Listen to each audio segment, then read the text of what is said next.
وَلَا تَجْعَلُوا اللَّهَ عُرْضَةً لِأَيْمَانِكُمْ، ایک اور حکم آ گیا، اللہ تعالیٰ کا نام جو ہے وہ تختہ مشق نہ بنا لو اپنی قسموں کے لیے۔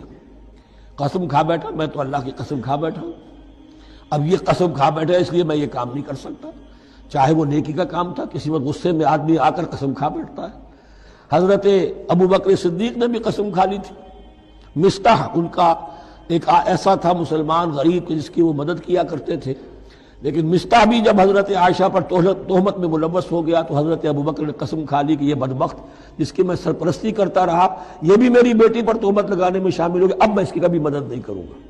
یہ سورہ نور میں آئے گا، ان سے کہا گیا نہیں ایسا نہ کرو، تم اپنے نیکی کے دروازے کو کیوں بند کرتے ہو؟ قسم کھا لی، قسم کو کھول دو، کفارہ دو۔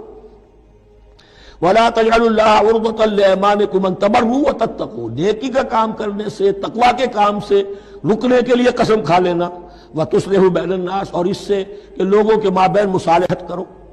اب آپ نے کسی دو بھائیوں کے درمیان جھگڑا تھا، مصالحت کی کوشش کی، آپ کی بات نہیں مانی گئی، اب اللہ کی قسم ہے صاحب اب میں آپ کے معاملے میں دخل نہیں دوں گا، اب میں تو قسم کھا بیٹھا۔ نہیں بھائی، اصلاح بین الناس جو ہے، اصلاح ذات البین، یہ کرتے رہو، اور ایسی قسم کھائی ہے اس کا کفارہ دے دو۔ واللہ سمیع علیم، اور اللہ تعالیٰ سننے والا اور جاننے والا ہے۔ لا یؤاخذکم اللہ باللغو فی ایمانکم، اللہ تعالیٰ مؤاخذہ نہیں کرے گا تم سے جو تم بغیر مقصد کے، بغیر عزم اور ارادے کے قسم کھا بیٹھتے ہو۔ یہ عربوں کا رواج ہے، واللہ باللہ کے بغیر ان کا کوئی جملہ شروع ہی نہیں ہوتا، تو یہ در حقیقت قسم کھانے کا ان کی اس وقت نیت نہیں ہوتی، بلکہ یہ ان کا ایک جس کو ہم کہتے ہیں تقیہ کلام ہے، ان کا ایک اسلوب ہے گفتگو کا، واللہ باللہ، تو اس پر مؤاخذہ نہیں ہے۔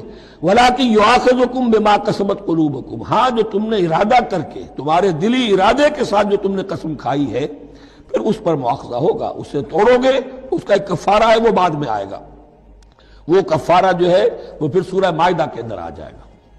میں نے عرض کیا تھا کہ یہ اصل میں سورہ بقرہ میں بلو پرنٹ آ رہا ہے شریعت اسلامی کا، اور اس کے جو اصل چیزیں ہیں وہ پوری تکمیلی احکام وہ پھر آخر میں آئیں گے، کچھ سورہ نساء میں، کچھ سورہ مائدہ میں۔ واللہ غفور حلیم، اللہ غفور ہے، بخشنے والا ہے، اور حلیم ہے، فوراً نہیں پکڑتا، فوراً سزا نہیں دیتا، مہلت دیتا ہے کہ اصلاح کر لو۔